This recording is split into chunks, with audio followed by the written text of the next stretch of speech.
Bonjour à toutes et bonjour à tous, je suis ravi de vous retrouver avec un nouvel invité en interview sur Légendes des jeux télé. Vous le reconnaissez sûrement, il est revenu il n'y a pas très longtemps, le 3 septembre dernier, dans le cadre du Quiz des Champions, après son incroyable parcours il y a 2 ans dans le Grand Slam. À l'époque, j'avais eu l'occasion de le rencontrer, on va y revenir un petit peu, mais on va surtout prendre de ses nouvelles, voir un peu comment il a vécu le Quiz des Champions, la passation de relais avec le phénomène Enzo. C'est le roi Arthur qui est face à moi. Bonjour Arthur. Salut. Comment tu vas Arthur? Bah écoute, ça va très bien. Ça va très bien depuis 2 ans qu'on s'est rencontrés pour la première fois. Bah ouais, je suis content de revenir sur cette chaîne. Et puis il s'est passé des choses depuis, donc on va avoir des trucs à se dire. Il s'est passé pas mal de choses parce que quand on s'est vu, tu n'avais pas encore battu le record de Francis à l'époque. Depuis, tu l'as battu, tu as participé au Trophée des Champions, puis au Quiz des Champions, puis voilà, la passation de relais. Du coup, je le disais avec Enzo, on va y revenir. Mais déjà, je souhaitais qu'on puisse prendre quelques nouvelles de toi. Qu'est-ce que tu deviens depuis le Grand Slam? Qu'est-ce que tu as pu faire avec les gains que tu as remportés? 158 000. Tu avais des projets pour acheter du matériel, tu me disais, entre autres, un appartement éventuellement. Mais voilà, tu vas nous en dire plus. Peut-être qu'il y a eu d'autres choses, des rêves, enfin... Voilà, raconte-nous tout, Arthur. Eh bien écoute, depuis 2 ans, je continue mon petit chemin dans la musique. Professionnellement, ça a été compliqué avec le Covid ces 2 dernières années, parce que qui dit pas de concert, dit pas d'arrangement, donc pas besoin d'arrangeur. Donc les 158 000 euros, ils ont été bienvenus à ce moment-là. On peut dire que j'ai... Voilà. Voilà, mais les affaires commencent à reprendre petit à petit. Je continue avec le groupe Cinética. Je refais des arrangements, voilà. Qu'est-ce que je voulais te dire d'autre? Oui, alors oui, avec l'argent du coup. Oui, 158 000. Donc le matériel musical, je l'ai pas mal renouvelé. J'ai pas mal renouvelé, nouvel ordi, nouvelles enceintes, nouveaux claviers, voilà, enfin tout ce qui me permet de travailler un peu mieux qu'avant. Et puis avec le reste, donc effectivement, je cherchais un appart et je l'ai trouvé. Ah, bonne nouvelle! Quelques jours, ouais. Donc voilà, je vais déménager normalement début 2023. Donc merci Cyril. Hein. Ah, merci Cyril, merci le Grand Slam, merci la vie aussi, comme diraient certains grands vainqueurs. Exact, ouais, parce que j'ai eu énormément de chance quand même, on va pas se mentir. Quand même, tu as bien géré le jeu, là. Ça a été une partie de chance, une partie de travail, une partie de talent, on va dire. De toute façon, le monde des jeux télé, c'est un ensemble de paramètres. Exactement. On va justement y revenir, parce que comme je le disais, on s'était arrêté juste avant le record de Francis. On ne savait pas si tu allais le battre. C'était le suspense. Tu l'as battu, puis le record de France 3 également. En ce temps-là, évidemment, depuis, il s'est passé des choses, on y reviendra. Mais bon, il y a eu la fierté quand même sur le moment d'avoir battu le record, d'être le roi Arthur, le numéro 1 pendant quand même presque 2 ans. C'est vrai, c'est pas mal déjà. C'est pas mal, hein, franchement. Aujourd'hui, donc, tu as un peu de recul sur le jeu. Qu'est-ce que ça t'a fait d'avoir été le recordman, d'avoir été autant de temps, 28 émissions consécutives dans le jeu? Est-ce que Grand Slam t'a donné confiance en toi, si on peut dire? Qu'est-ce que tu pourrais nous dire sur tout ça? Je crois que je réalise toujours pas complètement. Ah oui. Et ouais, en fait, et même, je dirais même avec le recul, plus le temps passe et plus je me demande comment j'ai fait. Parce que c'est, en fait, quand on y repense, c'est un marathon. Parce que bon, c'est des sessions espacées de 2 mois et tout. Et c'est un marathon, mais pendant lequel tu dois sprinter tout le temps, quand même. Parce que, enfin, à chaque fois que tu y vas, c'est pour tourner 10 émissions en 2 jours, ce qui est très long, sauf que, voilà, pour tenir les 10 émissions, tu dois mobiliser ton cerveau à 200%. Et je m'en suis quasiment grillé le cerveau, je me rappelle, à l'époque, tellement il fallait être concentré à chaque seconde. Et donc, j'ai découvert que j'avais des ressources mentales que je soupçonnais pas, quoi.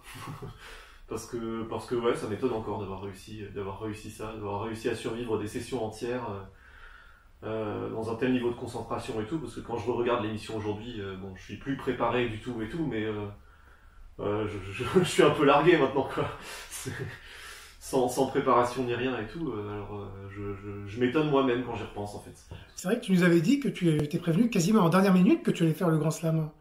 Oui aussi, oui. Je devais y aller en tant que remplaçant d'abord. Un jour avant, Rosella me dit que finalement je vais jouer. Alors je m'étais quand même un peu préparé, mais c'était de la préparation au cas où, quoi. Et du coup, à partir de là, les 3 jours qui me restaient, par contre, j'ai regardé une quantité incroyable de replays. Et ça, il se trouve que ça a quand même suffi. Parce que voilà, je m'attendais, en fait, je m'attendais à tomber sur des gens vraiment ultra préparés aussi, parce que je faisais la comparaison avec des chiffres et des lettres, question pour un champion, où il y a des tournois, des clubs et tout. Mais en fait, il n'y a pas cette culture-là, donc ça, au final, ma préparation, elle a marché au-delà de mes espérances, et voilà, et on en est arrivé où on en est, quoi.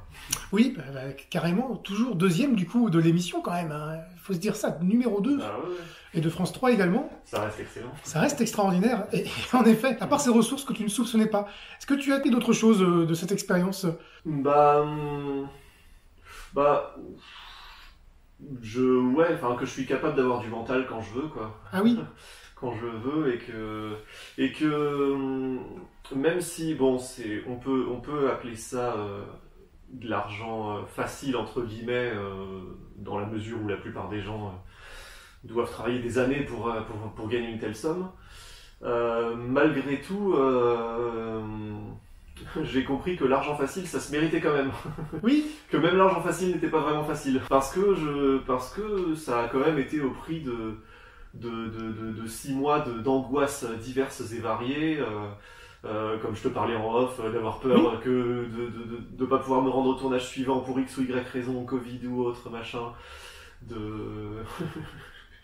Que le parcours s'arrête au bout de 2 émissions juste à cause d'une compète de buzzer perdu. Enfin bref, psychologiquement c'est un truc quand même qui est pas facile à vivre, quoi. Ça bouleverse un peu, et donc c'était 6 mois intenses, même entre les sessions, c'était 6 mois intenses mais angoissants, compliqués psychologiquement à vivre aussi. Donc ouais, en fait, tout doit se mériter, quoi. En gros, c'est ça que j'en ai retenu. Même quand ça paraît facile. en tout cas, personne n'a oublié. Les gens, quand je repartage des vidéos sur le groupe Facebook ou sur les autres groupes associés à l'émission, notamment les groupes fans de Cyril Ferraud, voilà, on peut les trouver en cherchant un peu sur Facebook, eh bien, les gens, ils sont encore emballés. Ils disent « Ah, c'est chouette de revoir Arthur, il nous manque, etc. » Comment tu vis tout ça, en fait, toute cette notoriété encore présente aujourd'hui, notamment dans le cadre du quiz des champions? On a vu les commentaires aussi sous les publications de Cyril Ferraud à ce sujet. D'ailleurs, c'est marrant, j'ai remarqué un truc, parce que jusqu'ici, on m'arrêtait un peu dans la rue, enfin on me reconnaissait dans la rue assez rarement, somme toute. Enfin, en tout cas, on venait rarement me le dire. Même quand j'étais champion moi-même, ça arrivait peut-être une fois tous les 2 mois, je dirais. Et depuis qu'Enzo m'a dépassé, donc depuis 1 mois ou 2, ça arrive 10 fois plus souvent. Ah oui. C'est comme si les gens se re-rappellent de moi subitement, c'est assez marrant. Donc je pense que ça a participé, ça a fait que les gens se sont un peu rappelés de moi. Et alors comment je le vis, moi ça me fait marrer, en fait. Je trouve ça marrant, parce que ça a un côté un peu improbable, en fait, parce que quand tu sors, disons, quand tu sors des bouquins qui cartonnent, ou des albums, ou des films qui cartonnent et tout, tu trouves ça logique quelque part que ça t'arrive, parce que tu le sais, enfin tu le sais que dans ces cas-là tu deviens célèbre, très célèbre, et que tu te fais reconnaître dans la rue et tout, et je pense que tu trouves ça plutôt logique que des gens viennent te voir en te disant je suis fan de toi, machin et tout. Mais quand t'as juste fait des mots croisés devant une caméra, tu t'y attends un peu moins, peut-être. Oui, je vois. Tu t'y attends moins, et tu trouves ça un peu plus un peu moins comment dire, ouais, un peu moins logique que des gens viennent te parler pour te dire je suis fan de toi. Tu te dis dans ta tête, mais qu'est-ce que j'ai fait? Donc mais ça me fait rire, du coup, ça m'amuse, puis la notoriété, c'est toujours sympa tant que ça prend des proportions qui sont trop grandes pour toi. Moi, on m'arrête de temps en temps dans la rue, toujours pour me dire des choses positives en plus. Ah oui. Je ne peux le vivre que bien. Donc voilà, pour l'instant, je le vis très bien. Généralement, il y a plus de positifs que de négatifs quand il y a les approches. J'ai remarqué jusque-là. Ouais. Quand j'ai posé la question, il y avait notamment eu le cas de Bruno qui avait été un peu reconnu aussi. Ouais. Puis bon, c'était toujours très gentil à chaque fois. Ouais, puis comme on n'est pas des grandes stars non plus, donc on n'a pas spécialement de raison de pas être accessible, et de pas être sympa avec les gens qui vont nous croiser, donc on peut difficilement leur laisser une mauvaise impression. Oui. Que par rapport à des gens qui sont vraiment des stars et qui peuvent en avoir marre au bout d'un moment de pas pouvoir faire 5 mètres dans la rue Ah bah ça. sans être arrêté. Voilà, je peux comprendre qu'ils aient plus envie d'être sympas au bout d'un moment. Non, mais c'est clair. Hein. Mais nous, ça reste une notoriété très soft, donc ça reste très agréable à vivre. Oui, oui, c'est ça. Hein. C'est ce qu'il faut, que tu puisses t'y retrouver dans tout ça, que ça ne soit pas trop envahissant, si on peut dire. Ouais, voilà, non, moi en ce qui me concerne, ça n'a jamais été trop. Ouais. Que celles et ceux qui ont peur de ça, en participant à des jeux télé, qu'ils soient rassurés, on n'est pas forcément envahi, si on peut dire, autant qu'on pourrait l'imaginer. Ouais, voilà. Après, je sais pas trop ce que ça peut donner pour les gens des 12 coups de midi et les jeux qui sont plus regardés. Oui, c'est vrai. Mais ouais, non, c'est pas. Ça peut faire peur, c'est clair, mais non. En général, il y a pas. Quand t'as juste fait un jeu télé, il n'y a pas de raison que les gens ils t'arrêtent pour te dire des choses désagréables. Oui, c'est vrai. C'est pour te féliciter, échanger quelques banalités et discuter un peu, quoi. Voilà, et ça s'arrête là et c'est cool, quoi. Je vois. Oui, oui, tout à fait. Je suis d'accord avec toi aussi à ce sujet. On va maintenant en venir un peu à ton travail, en fait. Parce qu'il y a un petit lien avec les jeux télévisés, c'est qu'il y a de la scène, des projecteurs, enfin, il y a quelques petites choses qui... Il y a quelques points communs. Il y a quelques points en commun. Ouais. On va y venir, mais je voulais qu'on parle un peu plus de Cinetica, c'est bien comme ça qu'on prononce. Exactement. Cinetica. Ouais, je voulais pas me tromper sur la prononciation. Que tu nous en parlais un petit peu de ton boulot, parce qu'on en a pas trop parlé la dernière fois, comme on était en pleine sortie de confinement, puis on allait reprendre le confinement derrière, enfin, c'était compliqué, c'était pas le moment, en plus, on parlait vraiment de ton parcours. Ouais. Donc là, je te laisse l'espace de parler un peu de ton groupe, nous dire ce qui t'a donné envie de te lancer dans la musique aussi. Ouais. Voilà, c'est ton moment où tu parles de toi, des projets, voilà, où tu peux parler des éventuels projets qui vont arriver dans les prochains mois. Ouais, je vais d'abord répondre à qu'est-ce qui m'a donné envie de me lancer dans la musique. Avec plaisir. En fait, mes parents, ils m'ont poussé très tôt là-dedans, ils m'ont à faire de l'éveil musical, tout ça, très tôt, parce qu'ils ont vite vu des prédispositions. Chez moi, ça je peux pas le confirmer ou l'infirmer parce que j'étais trop jeune, mais bon, à ce qui paraît, quand j'avais 1 an ou 2, je retenais des chansons que j'avais entendues dans des soirées, apparemment à une vitesse assez phénoménale, donc ça leur a fait se dire que j'avais des prédispositions. Et donc voilà, ils m'ont assez vite poussé là-dedans et j'y ai assez vite pris goût. Voilà, j'ai commencé par faire de la flûte traversière, du chant, tout ça. Le piano c'est venu un peu plus tard, la composition aussi. Et donc ouais, Cinetica, donc j'en fais partie depuis on va dire 5 ans, depuis quasiment le début du groupe. Et c'est un groupe de rock progressif, avec un peu de jazz rock de temps en temps, un peu d'influence world aussi de temps en temps. Je joue de la flûte traversière dedans et un peu de clavier et j'essaie de chanter dedans aussi du mieux que je peux. Et puis je suis accompagné par une guitare, une basse et une batterie.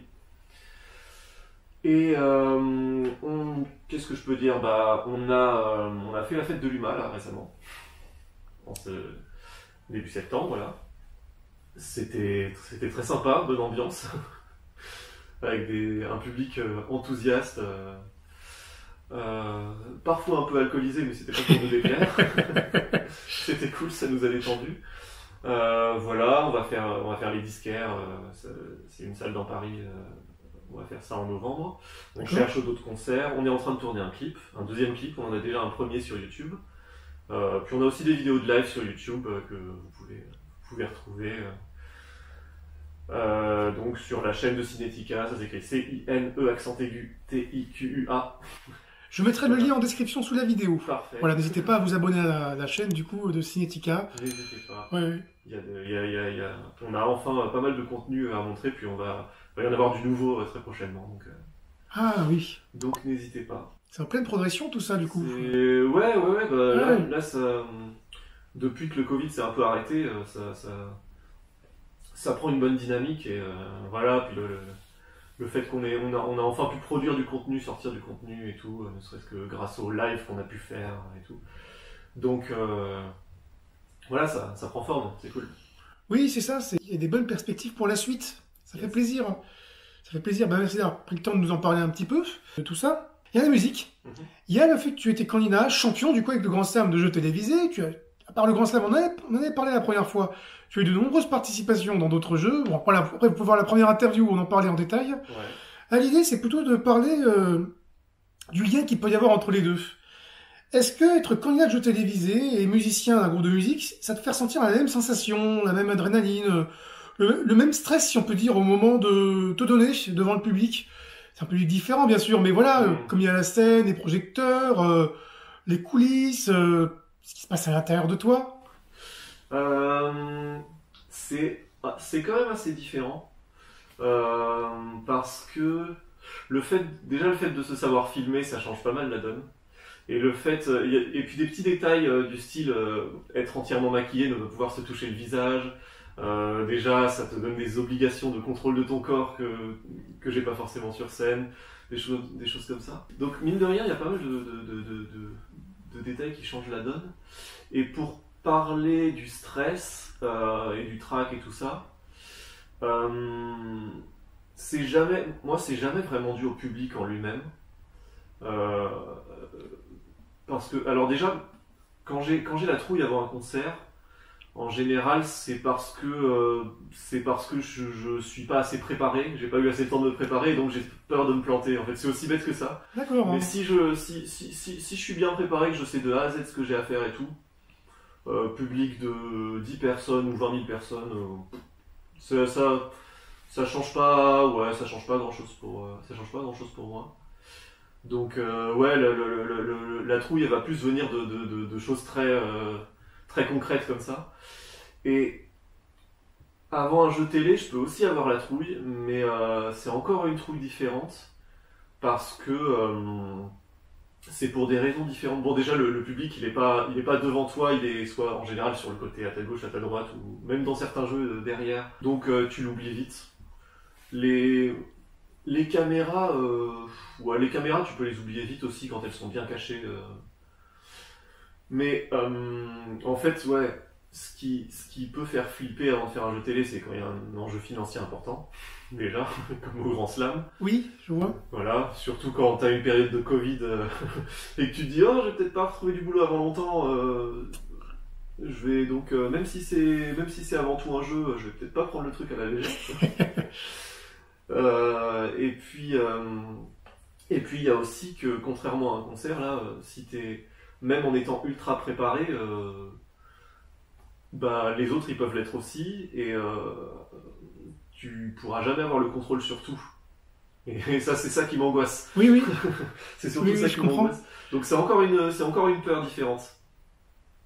Voilà. Maintenant pour ce qui est de l'adrénaline, ouais, il y a un peu la même adrénaline quand en concert tu arrives à provoquer ce que tu veux provoquer chez le public et que tu sens qu'il est réceptif. Et sur un jeu télé, quand tu arrives à atteindre tes objectifs, tout simplement, oui. il y a la même adrénaline satisfaisante. Après, est-ce que l'un m'a aidé pour l'autre? Sans doute, je me rends pas bien compte, mais à mon avis, l'habitude de me produire devant un public, ça m'a sûrement un peu aidé, mais sans que je m'en rende compte. Ça me donne sûrement des prédispositions et ça m'aide sûrement à me mettre un peu dans ma bulle et à oublier tout ce qu'il y a autour et à me concentrer sur ce sur quoi j'ai à me concentrer. Voilà. Mais ça, je me rends pas vraiment compte. Intéressant. C'est intéressant un peu tout ce que tu nous as dit, parce que mine de rien, du coup. Il y a des stress différents, du coup, dans ce que tu nous racontes, des stress différents, des ressentis différents, du coup, des stress différents, une adrénaline différente également. Ouais, c'est intéressant. C'est intéressant d'avoir eu ton retour à ce sujet. Alors, on va revenir maintenant sur le jeu. Il y a eu le Grand Slam, voilà, avec tout le parcours, les 158 000 € en 27 victoires. Ce qui a fait que quelques mois plus tard, tu es revenu dans le cadre du Trophée des Champions, où tu as gagné la première partie. Et où, bon, après ça n'a pas pu continuer, mais quand même la première partie où tu avais bien géré avec un slam, t'es bien déroulé. Ouais, je me rappelle pas en détail, mais je me rappelle que ça s'était passé assez sans encombre. Là. Ouais, le fait de revenir en tant que recordman, est-ce que ça t'avait rajouté une petite pression sur le moment? Ouais, un peu, parce que bon, déjà tout le monde me disait bon, il n'y a pas trop de suspense, tu vas gagner. Ah oui. Moi je répondais ouf, on va pas trop s'emballer. Oui. Parce que j'y suis arrivé en étant très peu préparé. En fait, les 15 jours d'avant, j'ai eu un travail d'arrangement qui m'a vachement accaparé. Du coup, je suis arrivé en étant, préparé le strict minimum, quoi. D'accord. Donc, je le sentais pas si bien que ça. Après, voilà, j'ai été un peu rassuré par la première partie qui, ouais, s'est passée sans encombre assez facilement. Mais la deuxième, bon, déjà, je suis tombé sur deux mecs bien costauds, là, Aurélien et Étienne. Oui. Voilà, et j'ai été un peu surpris parce que j'étais encore en mode grand slam où même la première manche est assez longue avec 12 mots et tout. Et j'étais pas j'avais pas intégré que là, il y avait que 10 mots, donc le slam il pouvait venir assez vite. Et quand Étienne a slamé, j'étais pas du tout, je pensais pas du tout à ça encore. Donc ouais, je me suis fait un peu cueillir. Et puis Aurélien, il a été bien meilleur que moi au buzzer en plus de ça, donc il était devant moi. Et bah ça te remet une bonne claque d'humilité dans la tronche, hein, quand même. Ah oui. Et ouais, bah ma légitimité de numéro 1 en a un peu pris un coup, forcément. Et ça m'a conforté dans l'idée que j'étais pas le meilleur, que j'avais juste eu de la chance de pas tomber sur ces deux mecs-là plus tôt. Ah et oui. que voilà. Si j'étais tombé sur ces mecs-là ou en slam, ça se serait peut-être passé totalement différemment. Donc ouais, à partir, j'y allais pas nécessairement pour gagner en soi, mais j'avais peur de pas être à la hauteur de mon statut de numéro 1, et voilà, c'est ce qui s'est passé. Et du coup, à partir de ce jour-là, j'étais un peu moins à l'aise avec ce statut de numéro 1. Donc quelque part, quand Enzo m'a dépassé, ça a été un peu un soulagement, quelque part, parce que au moins j'étais débarrassé de cette gêne-là, quoi. Oui. On va y venir justement sur Enzo. On va venir un peu sur le record qu'il a battu. Et oui, Enzo, il a donc dépassé tes 158 000. À l'heure où sort cette interview, il est à plus de 200 000 euros. Ouais. Et ouais, il continue sa progression. On ne sait pas jusqu'où il va aller. On verra, hein. Du jour au lendemain, tout peut s'arrêter, bien sûr, mais ce qui est clair, c'est qu'il a dépassé ton record. Ouais, il a mérité totalement. Justement, tu vas pouvoir nous en parler. Est-ce que tu avais suivi son parcours en octobre 2021 Est-ce que tu avais pressenti qu'il allait battre ton record ou pas par la suite On ne sait pas quand il arriverait ensuite au Grand Slam. Mais voilà. Ouais. Bah, alors je l'ai vu, j'ai vu une ou deux émissions de la quotidienne. D'accord. Et je me suis dit, waouh, ils ont réussi à trouver un mec encore plus cinglé que moi sur le buzzer. Parce que ah oui. moi déjà, je m'étais bien préparé là-dessus. Je m'étais bien fatigué à trouver une technique infaillible et tout, enfin quasi infaillible. Mais lui, avec sa manière de buzzer comme ça, j'avais jamais vu ça.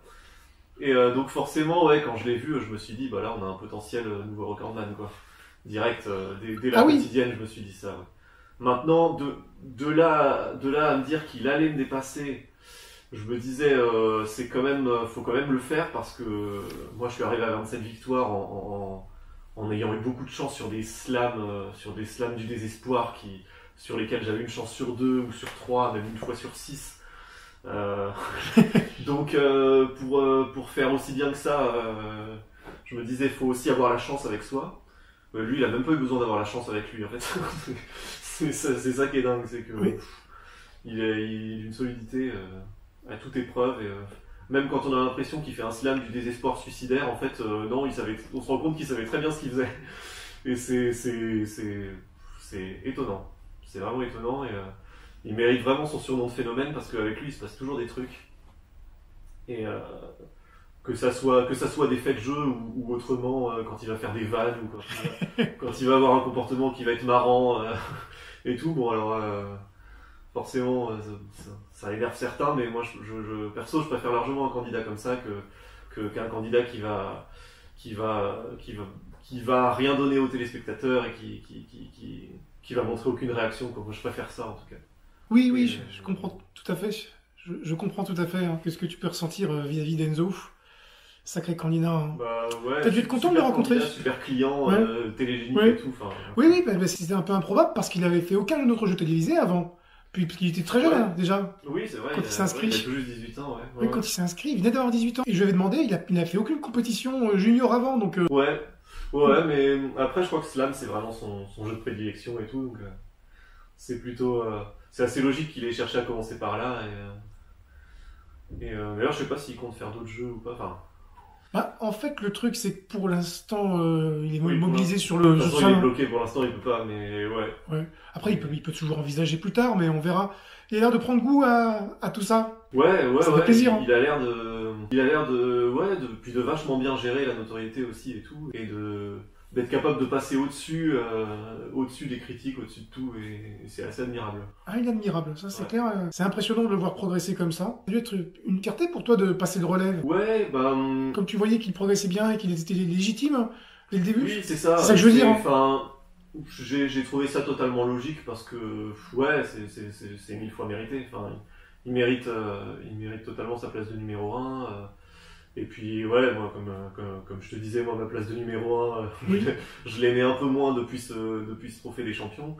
Et donc ouais, non, Après, ouais, quand t'as un record, t'as envie de le garder longtemps, forcément. Oui, bien sûr. Mais je me suis souvent fait dans ma tête un peu Bon, ça va paraître extrêmement prétentieux comme comparaison, mais je me suis souvent fait un peu la comparaison avec Renaud Lavillenie et Armand Duplantis. D'accord. Oui. Parce que Lavillenie, j'ai cru comprendre qu'il avait un peu aidé Duplantis à battre son record en le laissant s'entraîner dans son jardin, machin et tout. Alors moi je suis pas allé jusque là. Mais je pense que à la place de Lavillenie, tu dois être un peu partagé entre cette envie de garder le record le plus longtemps possible et cette envie de, comme t'es passionné de ton sport, t'as envie qu'il se passe des trucs dedans aussi. Tu vois, si tu gardes ton record pendant 20 ans, ça veut dire que le record ne bouge pas pendant 20 ans et donc Oui. il se passe rien et quand t'es passionné d'un truc, t'as envie qu'il se passe des choses dedans aussi. Donc t'es forcément un peu partagé. Et donc quelque part, voilà, je trouve ça bien qu'il se passe des choses dans le jeu comme ça aussi, quoi. En admettant qu'ils vraiment ils mettent aucune limite dans Slam. Ouais. Tu vas aller jusqu'à où, Enzo? Prends pas un gros risque, hein, si tu te trompes. Ouais. J'irai pas sortir la vidéo pour dire ah non, Arthur. Non, mais bah, Non, mais honnêtement. il y a pas longtemps là, il a fait un slam totalement suicidaire et il a réussi quand même. Oui, oui. Donc en fait, il peut tout se passer. Maintenant, s'il multiplie ce genre de trucs, ça va, à mon avis, ça va pas marcher à chaque fois. Donc, je sais pas, soit il va pas trop tenter le diable et il peut vraiment faire 100 victoires et rien ne peut l'arrêter. Soit il va multiplier ce genre de choses parce qu'il se dit bon, j'ai plus trop d'objectifs, j'ai plus trop de pression, c'est déjà énorme ce qui s'est passé. Et dans ce cas-là, à mon avis, ouais, il va peut-être aller jusqu'à la 35e, entre 35 et 40. Mais là, je sens qu'il a envie il a envie de prendre des risques et de faire des folies et tout. Mais c'est bien, ça fait des matchs super marrants à regarder et tout. Mais ça marchera pas à chaque fois, Ah non. Ah à non. mon avis. En tout cas, Enzo, il a bien en tête ouais, la suite des progressions qu'il pourrait avoir. Hein. On en avait Ouais. parlé, on avait carrément évoqué le record de Margot, n'oubliez pas les paroles. Donc, Ah ouais, quand j'ai parlé de Margot, il avait dit le gain. Donc, il l'a en tête. d'accord. Donc, Ah ouais, il a déjà en tête les 500 000, ouais. Donc, peut-être qu'il envisage de vraiment rester longtemps, on verra. Bon, alors faut qu'il fasse gaffe avec ses slams alors. Oui, voilà, c'est ça. Il écoutera ton conseil, je pense.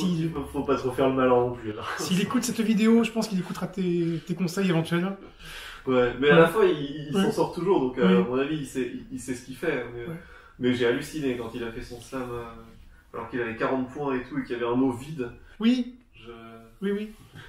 J'ai cru qu'il voulait faire exprès de perdre à ce moment-là parce qu'il en avait marre, et en fait non, il avait tous les mots, quoi. Donc ouais, non, ça peut aller très loin. Enfin, s'il fait ce qu'il faut pour, ça peut dépasser les 100 victoires. Enfin, Ah ouais, ça peut. ça serait incroyable. Ouais, je pense que. 2 ans dans le jeu, ça voudrait Ouais, dire. je pense qu'il en est capable, hein, franchement. Ah, ça serait incroyable. On va lui souhaiter. Ouais, Ça serait... bah ouais, quand même. Alors pour le coup, ça a dû te retirer une pression, comme tu disais, le fait de ne plus être numéro 1. Ouais, bah ça m'a fait un peu, ça m'a fait tourner la page, quoi. Bon, après, ça fait dans la page, mais tu reviens quand même en tant que deuxième plus grand champion dans des émissions Ouais, qui rassemblent tous les plus grands vainqueurs, les plus grands vainqueurs, en tout cas des champions emblématiques des jeux télévisés, tous jeux télé confondus. Il y a eu cette merveilleuse arrivée du quiz des champions. Ouais. Je remercie encore Cyril Ferraud personnellement d'avoir lancé le concept parce que c'est vraiment sympa. c'est trop bien. C'est super. Tu as pu faire la première et la troisième édition. Ouais. La première édition, tu as été très très loin. La troisième, C'est c'était C'était moins plus... bon entre guillemets, parce que C'était, ouais. sur le film, tu as quand même réussi à aller jusqu'à la deuxième partie, et on sait que la deuxième partie est plus aléatoire. Enfin, tu vas nous en parler un petit peu de ton expérience sur Ouais, ces deux avec éditions. plaisir. Bah, déjà, je suis hyper flatté d'en faire partie. Ah, Parce que ça me fait être dans le même cercle que des gens très très admirables et 1000 fois plus cultivés que moi. Donc, c'est c'est vraiment, c'est vraiment très flatteur. Après, forcément, quand je suis arrivé là-dedans, je suis arrivé la première fois, pour la première émission, j'avais aucune idée du casting que j'allais avoir avec moi. Et quand j'arrive dans la rue, je vois Paul Elkarat me dépasser en bagnole, je me dis, ok, bon, déjà, il y a Paul. Déjà, ça va être tendu. J'entre dans le bâtiment, je vois Xavier des 12 coups de midi en train de prendre un café, je fais, oh putain, si tout le casting est comme ça, je suis mort. Bye bye. Je vois le Arnaud, le référent, passer en train de téléphoner, en train de dire ouais, il y a juste Marie-Christine qui aura un peu de retard. Je fais Marie-Christine. ah oui. Je fais ouais, ok, tout le casting va être comme ça. Bon, ok, je rentre chez moi tout de suite ou comment ça se passe? Voilà, donc je me rends vite compte que ça va être tendu. Surtout que j'avais regardé la version anglaise avant, et dans la version anglaise, la première manche elle est ultra punitive. Il y a genre 15 candidats au début, et t'en as que 7 qui passent la première manche. Donc, je me dis c'est mort. Si c'est le même barème, c'est mort. Je passe jamais la première manche. Voilà. Heureusement, la mécanique, elle récompense plutôt la rapidité au début, donc ça m'arrangeait bien. Et puis il y a que 2 éliminés au début, ça m'arrangeait bien aussi. Ah oui. Parce que voilà, cette première manche, je la sentais pas du tout. Et au final, donc j'avais peur d'être ridicule, et au final, j'ai pas du tout été ridicule. Ah non. J'ai été le premier surpris. Et ouais, mais grâce à cette mécanique qui récompense aussi la rapidité et pas que la culture G pure, donc je m'en suis assez bien sorti, la première fois en tout cas. J'ai passé la première manche assez facilement sans avoir à prendre de risques, juste en attendant que des gens se plantent et donc me laissent le temps de réfléchir à la réponse, et en profitant de mon talent de buzzer aussi. Et voilà, deuxième manche aussi, j'ai eu de la chance, hein, clairement, d'avoir un thème de géo qui m'allait vraiment comme un gant. Et par contre, là, troisième et quatrième manche, là, le fossé de culture, il se fait clairement sentir. Là, tu peux difficilement compter sur la chance, et je sais pas si j'arriverai à le passer un jour, ce plafond, mais c'est un peu, j'ai peur que ça soit un peu un plafond de verre pour moi, parce que là, en tout cas, cette fois-ci, en tout cas, le fossé, il s'est clairement fait ressentir. Mais j'y retournerai tant qu'on m'appellera, hein, ça c'est c'est clair, je tenterai ma chance tant qu'on m'appellera, parce que je suis super content d'y aller à chaque fois. Et ouais, donc la deuxième fois, déjà niveau encore plus relevé. Vraiment, il n'y a qu'à voir la deuxième manche, bon voilà. Niveau encore plus relevé, et sur la première manche, là, j'ai clairement pas pris assez de risques. Il y a eu un peu d'excès de confiance, quoi. J'ai un peu d'excès de confiance, comme je marque les 2 premiers points assez rapidement, je me dis, allez, ça va être fastoche, je continue comme ça, et après, là, j'ai pas marqué de points pendant genre 20 minutes. Ah oui. J'ai commencé à un peu paniquer, en plus, je suis tombé dans quelques pièges avec le hashtag, le Premier ministre, là, Manuel Valls, machin, alors qu'en fait, c'était une question sur le Premier ministre anglais. Donc ouais, qualification sur le fil. Ça m'a quand même, malgré tout, ça m'a pas, pour les suivantes, je pense que ça va pas me faire changer ma façon de jouer, parce que justement, ça m'a conforté dans l'idée que même avec le pire scénario, parce que là c'était vraiment le pire scénario pour moi, parce que j'ai aussi eu de la poisse, clairement, sur les questions et tout, même avec le pire scénario ça passe, donc ça m'a pas, je pense que ça changera pas ma façon de jouer pour la suite. Et après, deuxième manche, par contre, me qualifier aussi tard, ça a été fatal, parce que je me suis retrouvé à devoir faire plus de 19 points sur un thème où il n'y avait que 33 réponses possibles, dont seulement 14, je crois, qui sont un peu connues et un peu récurrentes, donc les persos d'Astérix, du village d'Astérix, et les 19 autres, c'était que des noms que tu vois dans une case d'une BD. Oui. Donc c'était mort, mais bon, j'avais quand même qualifié plus tôt. Qu'est-ce que tu veux que je te dise? Déjà, tu t'es qualifié. En plus, c'était tout juste, hein, vraiment. Ouais, bah, c'est la question, oui, sur le français, là, Oui. la matière. Sur la matière. En troisième. Oui. Je m'en souviendrai longtemps de cette question. Tu savais la réponse ou t'as dit au hasard? J'étais pas sûr de moi. Dans mon souvenir, il me semblait que le français, qu'il y avait une demi-heure de plus, je crois, de français que de maths. Et je me rappelais que ça me déplaisait d'ailleurs quand j'étais au collège parce que j'étais plus un matheux. Donc je m'en suis rappelé, mais je me souviens que Julien et moi, on a mis des heures à se décider à buzzer. Qu'il y a eu un long silence avant que je me décide à buzzer parce que j'avais tellement peur de me planter. Mais voilà, ouais, c'est passé. Et, au moins, ça aurait donné un peu de piment pour les téléspectateurs et voilà. Ça aura créé un moment un peu marrant parce que j'ai fait tomber mon micro, machin et tout. Ah oui. Ouais, j'ai tellement fait ouais. Le truc s'est cassé la gueule. Oui. Tu les connaissais la plupart des champions que du coup, à part Paul, que tu me disais, Marie-Christine, Hervé par exemple, de Question pour un super champion. Hervé, non, je le connaissais pas. D'accord. Ouais, Timothée. Je connaissais la plupart des gens. Timothée, je le connaissais un peu. Je l'avais pas trop regardé.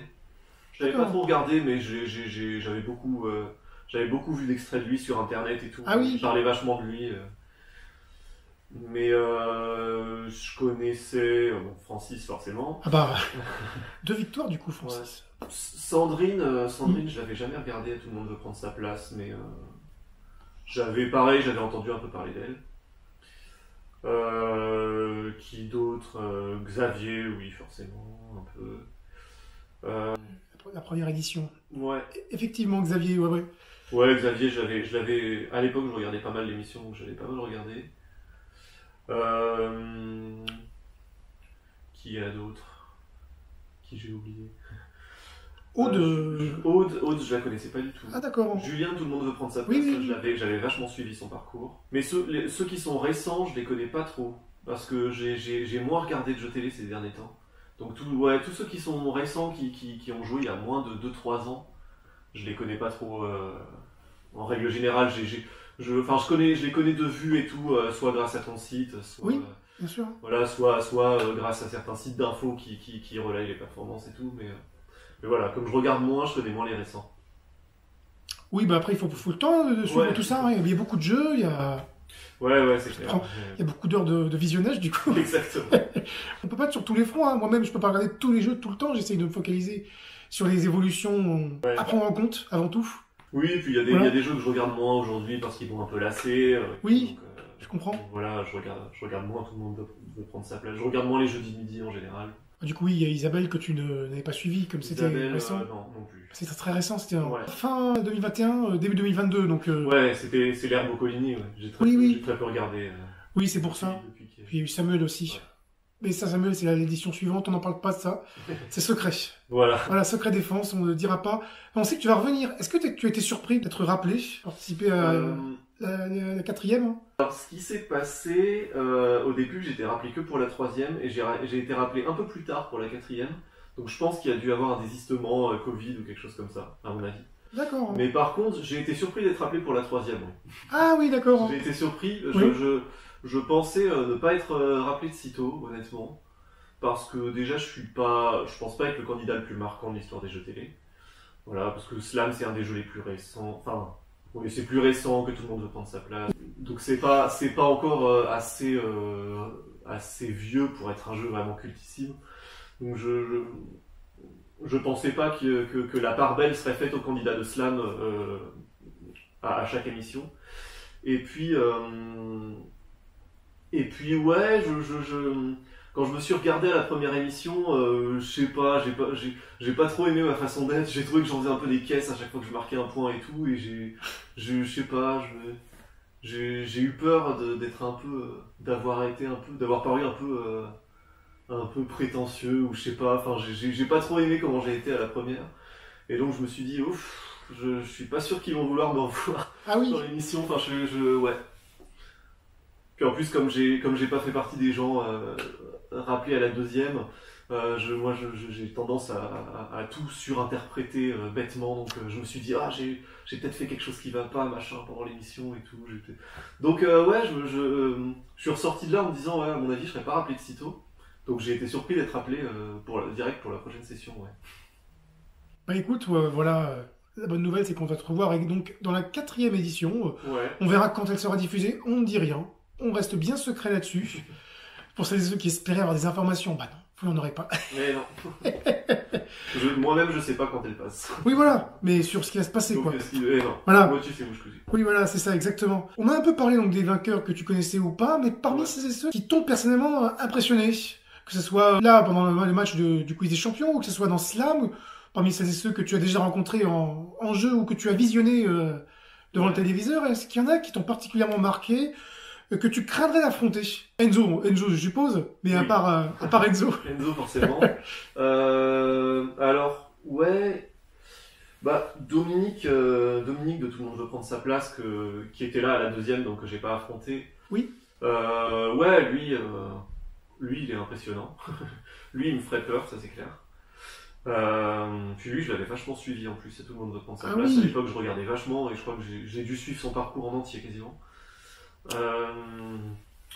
Sinon, il y a ceux qui sont impressionnants, forcément, c'est les multi-recordman aussi, quoi. Enfin, les gens qui ont cassé la baraque dans tous les jeux qu'ils ont fait, donc les Julien Jean. Oui, tout à fait. Qui avait battu Dominique justement chez Nagui, qui avait gagné Question pour un super champion, qui a fait d'autres trucs aussi sûrement. Puis Grégory aussi, Grégory. Tout le monde a son mot à dire, Harry et tout. Impressionnant aussi. Yarno aussi, lui, il casse la baraque partout où il passe aussi. Ah, c'est clair, hein. Donc bon, il n'y a pas de raison qu'il le fasse pas au Quiz des Champions, quoi. Donc ouais, ces gens-là, à mon avis, ils le feront sûrement un jour ou l'autre. Et donc je serai sûrement amené à les affronter, et je pense que ça fera mal, à mon avis. Donc voilà, et puis des gens qui ont brillé à déchiffrer des lettres aussi. Pour l'instant, on n'en a pas vu, je sais pas si c'est prévu, mais... Oui, Benjamin. Ça, il y a des gens qui ont brillé dans déchiffrer. Pour l'instant, il n'y a pas eu de gens étiquetés déchiffrer des lettres, mais des Stéphane Cronier, des Arnaud Bochery. Oui, c'est vrai. En fait, je suis curieux de voir ce qui va dans culture générale et tout, de voir comment ils s'en sortiraient. Voilà, je sais pas si c'est prévu. Mais ce serait sympa d'avoir des candidats déchiffrer des lettres. C'est bien de faire passer le message. Voilà, si la production écoute la vidéo. Ils ont pensé avant moi, mais en tout cas, je leur confirme que moi, j'aimerais bien avoir des gens. C'est intéressant qu'il y ait des retours aussi des personnes qui participent. Ça n'engage à rien, c'est juste des envies que chacun pourrait avoir. Moi-même, j'espère que ça pourra arriver un jour. Donc, on verra. Bah oui. Puis ça, je pense déchiffrer des lettres, ça aurait du sens parce que maintenant, il y a les duels et tout avec de la culture G et tout. Je pense que les champions de déchiffrer des lettres sont vachement cultivés. Alors que c'est peut-être pas systématique dans des jeux comme N'oubliez pas les paroles ou quoi. Même s'il faut être vachement balèze pour faire ce jeu-là. Ah bah oui. Mais il faut pas nécessairement avoir de la culture, alors que je pense que déchiffrer des lettres, c'est assez inévitable maintenant qu'il y a des duels qui valent 10 points chacun et tout. Je pense qu'ils se défendraient vachement bien aussi, les champions de ce jeu-là. Il y a 2 ans, quand on s'est rencontrés, pour la première fois, tu disais que pour le moment, tu n'envisageais pas de faire d'autres futurs programmes. Ouais. Aujourd'hui, est-ce que ça a un peu changé maintenant qu'il y a eu 2 ans qui se sont passés, que tu as goûté au Quiz des Champions? Alors, le Quiz des Champions, tant qu'ils voudront de moi, j'y retournerai à chaque fois parce que j'adore le faire. Si on me rappelle pour d'autres programmes du même style qui réuniraient des champions de jeu comme ça, je peux dire oui aussi. Maintenant, d'autres jeux, pour l'instant non. Revenir faire d'autres jeux, entre guillemets, en tant que candidat lambda, pour l'instant non. J'ai un peu la flemme, je t'avoue, de refaire des castings. Oui, je comprends. J'avoue. Et puis je me dis que c'est pas mal de laisser la place aux autres. J'ai ramassé assez d'argent comme ça. aussi un peu de ça. Oui. Et puis, ouais, il y a un peu de magie qui est partie avec le Grand Slam du fait d'avoir fait 28 émissions.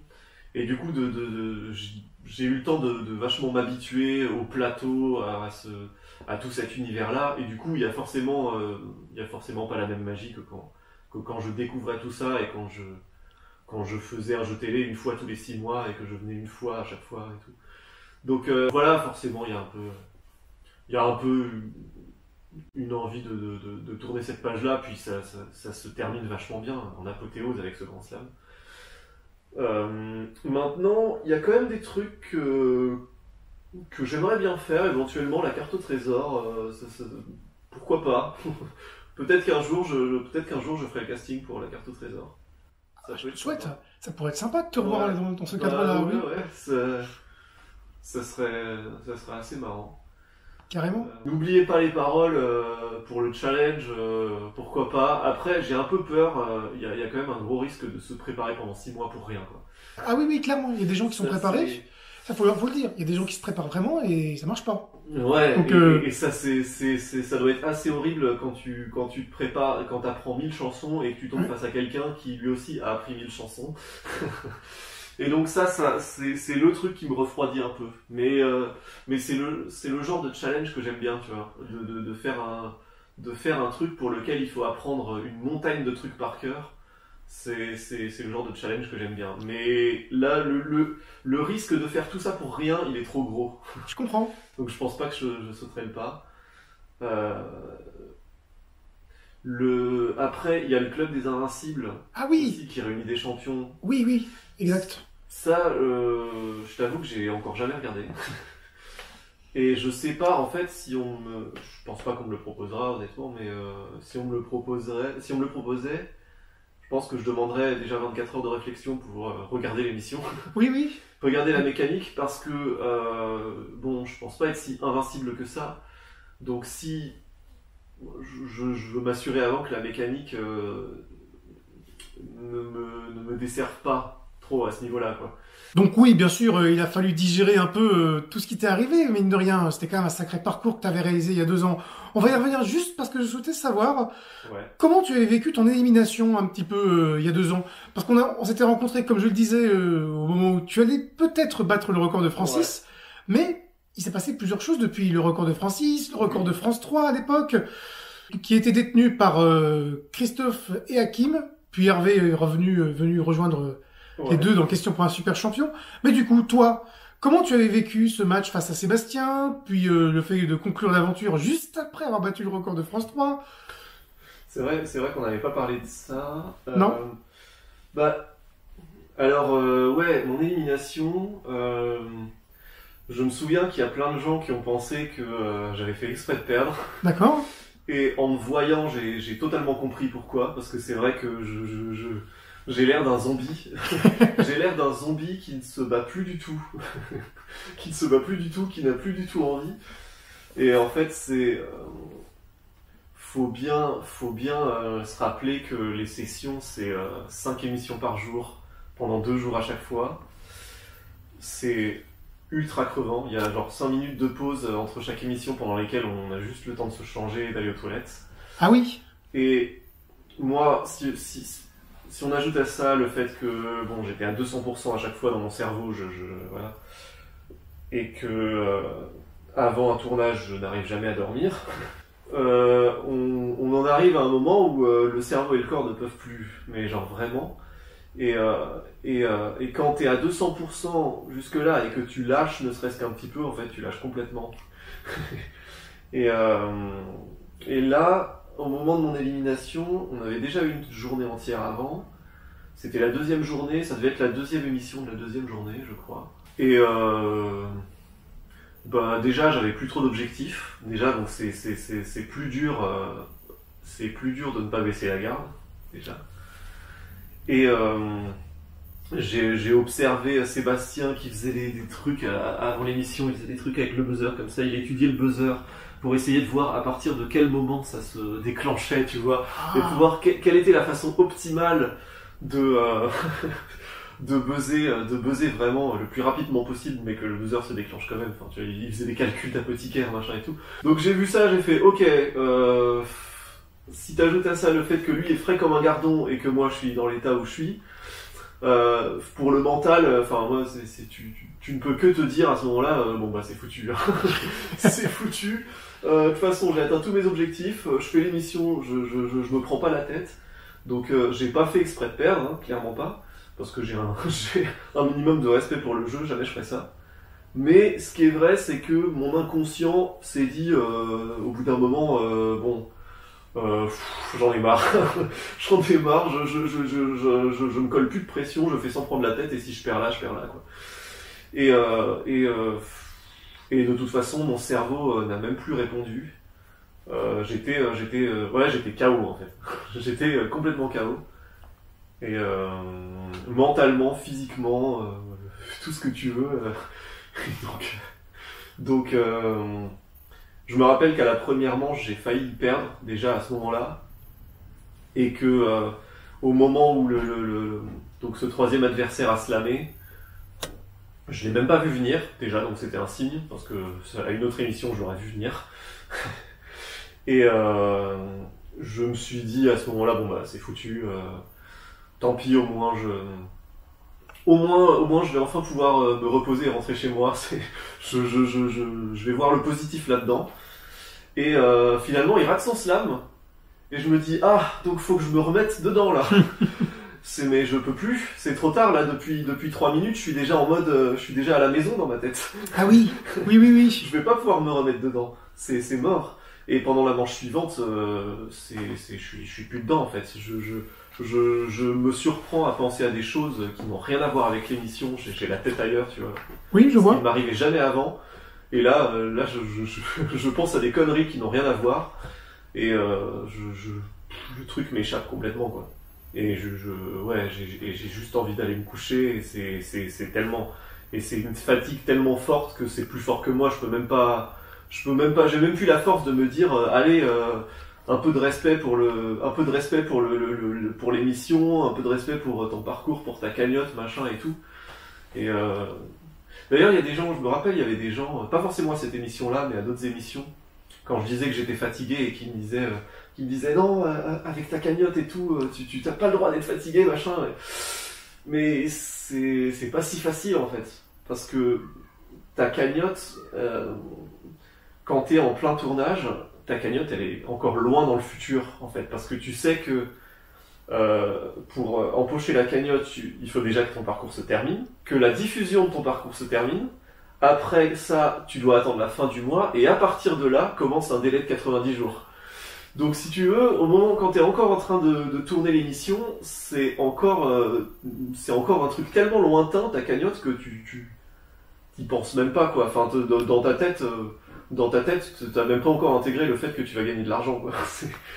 Donc ça ne suffisait pas à me motiver de penser à ma cagnotte. Enfin, il y a un moment où t'as un tel état de fatigue mentale que penser à ta cagnotte, ça suffit pas, quoi. Oui, je vois. Et ouais, même si t'adores le jeu, même si tu prends un plaisir monstre à faire le jeu et tout, il y a un moment où t'en as marre, inévitablement. Il y a un moment où t'as juste envie de rentrer chez toi. Et ça peut être mal perçu par les téléspectateurs qui peuvent avoir l'impression que t'en as plus rien à foutre et que tu fais exprès de perdre ou quoi, mais non, c'est juste il y a un moment, tu peux plus, quoi. C'est ton corps, même si tu veux pas lâcher, ton corps il lâche pour toi, et ton inconscient il lâche pour toi. Et voilà, et c'est ce qui s'est passé, et c'est face à un gars qui le méritait de toute façon, donc pas de regret. Ça s'est fait de manière plutôt logique. C'est dommage pour lui que l'émission suivante n'ait pas marché, mais... Ouais, c'est dommage. Sur le coup, il est bien joué, il faut le reconnaître. Ouais, il avait été redoutable au buzzer. C'est vrai que sur le coup, c'était impressionnant ce qu'il avait fait. Ouais. Face à toi, qui avait enchaîné 27 émissions, il y avait eu des coups de chaud aussi, durant ton parcours. Oui, plein. Ça va être la transition, parce que il y a eu des points positifs, des points négatifs, sur tout ton parcours télévisuel. Là, on brasse vraiment le fait que tu aies fait déchiffrer des lettres aussi, entre autres. On en avait parlé lors de la première interview, n'hésitez pas à aller la voir, je mets le lien en description sous la vidéo. Du coup, parmi toutes ces expériences dont tu nous avais parlé lors de la première interview, les meilleurs souvenirs, les points les plus difficiles, des anecdotes, enfin difficiles, des choses qui sont moins bien passées, voilà, que ce soit sur le plateau ou en coulisses.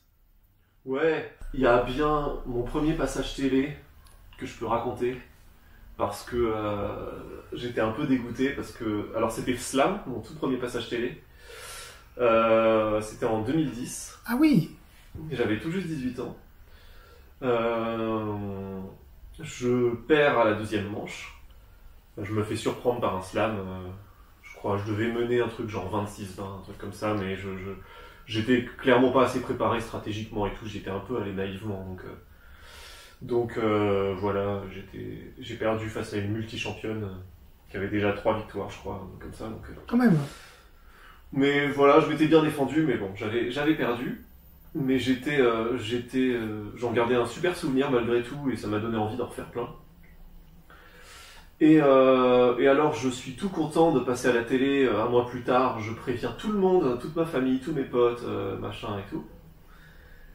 Et le jour même, discours surprise de François Fillon à l'Assemblée nationale. Ah. Ce qui fait, je sais plus, je crois, ça a fait que les questions au gouvernement ont été prolongées ou un truc comme ça. Résultat, bah ça saute, l'émission saute. Les gens ne comprennent pas pourquoi je les ai prévenus que je passais à la télé, alors que non, je suis obligé de prévenir tout le monde. Ah oui. Donc c'est un peu la loose. Et l'émission, au final, elle a passé à 5h du mat. Donc voilà, un peu dégoûté. Mais c'est pas grave, parce qu'après, je me suis rattrapé. Je me suis rattrapé avec Motus, qui est le deuxième jeu que j'ai fait, mais c'est le premier jeu que j'ai gagné. Et Motus, ça aura toujours quelque chose de particulier pour moi, parce que c'est un jeu qui a bercé mon enfance. Que je regardais déjà quand j'avais 3 ou 4 ans. Donc j'y suis allé 3 fois, plus une fois pour le tournoi de Noël, j'ai vraiment fait le max.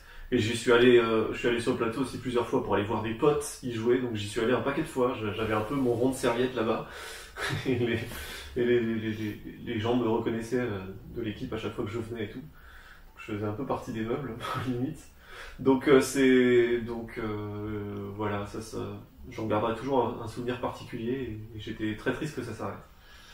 Et voilà, je retiendrai aussi le nombre incalculable de boules noires que j'ai pioché pendant cette émission. À la fameuse boule noire. Avec le jingle. Ouais, non mais. Et puis moi, vraiment, j'avais un aimant à boules noires. Hein. Vraiment, je les ai attirés. Et d'ailleurs, c'est quand l'émission a disparu de l'antenne sur Facebook, j'ai posté une vidéo en faisant genre c'était un best-of de mes meilleurs moments à Motus. Et en fait, j'ai fait une compilation de toutes mes boules noires. C'est là que je me suis rendu compte à quel point j'en avais pioché une quantité, mais c'était une catastrophe. Hein. Même le tournoi de Noël, j'avais perdu en demi-finale à cause de ça, alors qu'on avait fait 0 erreur. 0 erreur et on perd. Enfin bon. Sinon, je sais pas si j'ai d'autres trucs qui me viennent. Déchiffrer des lettres. Déchiffrer des lettres. Déchiffrer des lettres, j'y suis allé 3 fois. 3 fois? C'est le maximum ou pas? Non, tu peux y aller tant que tu veux, je crois. Ah, peut-être qu'on te reverra un jour. Mais peut-être qu'on me reverra. Pas tout de suite. Ouais. Tu disais que non, mais peut-être on ne sait pas après. Ouais, peut-être qu'un. Parce que le jeu est pas arrêté, il y a le week-end. Oui, c'est vrai que ça continue. Peut-être qu'un jour je retenterai, ouais. Bon, déchiffrer des lettres, ouais, ça a été inégal, ça a été un peu en dents de scie. Il y a une fois où je me suis bien défendu, où j'ai eu 4 victoires et tout. Sinon, ouais, si, je peux raconter un truc marrant. On t'écoute. Au sujet de mots de passe. Une anecdote qui m'a peut-être valu de ne pas être pris pour mot de passe. Je me suis sabordé tout seul comme un idiot. En fait, bon, c'était peut-être pas à cause de ça, hein, c'était peut-être pour d'autres raisons, mais moi je pense que c'est ça qui m'a sabordé. J'y suis venu d'abord une fois en tant que remplaçant. Et bon, bah je sais que je vais pas jouer a priori, mais je prends mon mal en patience et je sais que si je me comporte bien, si je suis sympa et tout avec les autres candidats, il n'y a pas de raison que je sois pas rappelé et tout. Donc ouais, j'aide les autres candidats à réviser et tout. Les gens qui s'occupent des candidats me disent vers la fin de la journée, qu'ils ont adoré mon attitude, mon fair play et tout, et qu'ils vont sûrement me rappeler très vite. Et sur la dernière émission, je commets un impair. La dernière émission, j'y assiste des backstage. Et il y a un candidat qui fait une erreur assez grossière. Je me rappelle plus ce que c'était l'erreur, mais c'était une erreur vraiment qu'on voit pas souvent dans l'émission, quoi. Tu vois, vraiment une grosse erreur que tu ne peux faire que sur le plateau avec le stress, mais que tu ferais jamais chez toi devant la télé, quoi. Et je laisse échapper un « Oh, le con !» Tous les gens ont entendu. Je sais pas ce qui m'a pris. Les gens, les deux casteurs qui s'occupaient des candidats, ils m'ont entendu. Ils ont eu une petite réaction en mode, bah, dis donc, Arthur. Et je pense que j'ai grillé mes chances à ce moment-là précis. Et j'ai jamais été rappelé. Et je suis vraiment passé pour une ordure. Je sais pas ce qui m'a pris. Ça m'a échappé. Vraiment. Bon. Voilà, et c'est dommage parce que je pense que je me serais bien défendu dans cette émission parce que je crois que j'avais fait un super bon casting. Mais voilà, j'ai été irréprochable toute la journée jusqu'à la dernière seconde. Et voilà, je pense qu'ils ont dû se dire à ce moment-là, bon ouais, il est peut-être pas si sympa que ça. Non, mais... Ah oui. Je sais pas ce qui m'a pris à ce moment-là. Je sais pas. Ça arrive. Ça arrive au meilleur. Quand ils t'ont vu arriver dans le Grand Slam, ils ont dû se dire « Ah, en fait, si on avait su... » Bah oui. Oui, non. On sait pas s'ils ont vu les émissions avec les casteurs. Ouais, je sais pas parce que ces casteurs-là, je les ai pas revus dans d'autres jeux. Parce qu'après, c'est vrai qu'ils ont tendance des fois à faire le casting de plusieurs jeux en même temps, ou des fois, ça change, ça évolue. Voilà, c'est comme tous les milieux en fait, ça bouge. Ouais, c'est... Ça bouge. En tout cas, c'était bien amusant tout ça, tout ce que tu nous as raconté. Ça fait plaisir. Merci beaucoup à Arthur d'avoir pris le temps de répondre à toutes ces questions. C'était très très complet, très riche. On a pu en apprendre davantage sur toi à la suite de cette première interview que tu avais réalisée, que vous pouvez visualiser. Je mets le lien en description sous la vidéo. Pour rappel, profitez-en au passage pour vous abonner bien sûr à Légende des jeux télé si ce n'est pas encore fait. Il y a la chaîne YouTube, donc ici, le groupe Facebook, le compte Instagram. Voilà, il y a plein de choses, tout plein de choses. Deux interviews de Francis aussi, qu'Arthur avait dépassé à l'époque et qui a gagné 2 fois le quiz des champions du coup. Voilà. Mais bon, est-ce que tu as quelque chose à rajouter, Arthur, pour conclure le mot de la fin en tout cas pour l'interview, peut-être qu'il y aura d'autres moments où tu pourras intervenir en interview, on verra la suite. Ouais. Bah écoutez, merci à tous de ne pas m'avoir oublié, déjà ça me touche. Ça me touche et voilà, et comme je disais l'autre fois, je suis étonné qu'il y ait plus de gens qu'avant aujourd'hui qui viennent me parler dans la rue. C'est marrant et c'est trop cool. J'espère que l'histoire elle va un peu continuer, que le quiz des champions va continuer et qu'on me rappellera. Sinon, bon tiens, je vais me faire une petite pub. Vas-y. Je vais faire mon gros Profite. J'ai une chaîne Twitch. Bon là, j'ai pas du tout été actif dessus ces 2 derniers mois, mais j'ai une chaîne Twitch. Mon pseudo c'est l'Outre-Cuidant. Ah. Donc comme une loutre. D'accord. Cuidant, voilà, tout attaché, sans apostrophe. Et des fois, je joue souvent. En fait, je joue souvent à des adaptations de jeux télé, des jeux vidéo adaptés de jeux télé. Et voilà, et on se marre bien parce que il y en a qui sont réussies, il y en a qui sont très très mauvaises et c'est d'autant plus marrant du coup d'y jouer. Donc voilà, allez y faire un tour si le cœur vous en dit, si je redeviens un peu actif sur cette chaîne. Tu préviendras sur les plateformes où tu es, oui, si ça redevient actif. Je préviens sur mon Insta quand je live de toute façon. Ouais. Ça marche. Eh ben merci beaucoup Arthur d'avoir pris le temps, c'était vraiment intéressant. Au plaisir, en fonction de ce qui va suivre, prochain quiz des champions, d'autres émissions, si finalement tu en refais d'autres. On sait jamais. Si jamais Motus revenait, ça serait incroyable. Ah ouais. Avec ou sans Thierry Beccaro, on verra. Mais voilà, on peut tout imaginer avec le monde des jeux télé. Exactement. Personne n'y avait pensé, c'est bien arrêté et revenu, donc... Plusieurs fois, ouais. Plusieurs fois, donc ouais. On verra. On verra ce que dira l'avenir. Merci à Arthur. Et du coup, à bientôt pour la 4e édition du quiz des champions d'ici quelques temps. Ciao! Salut!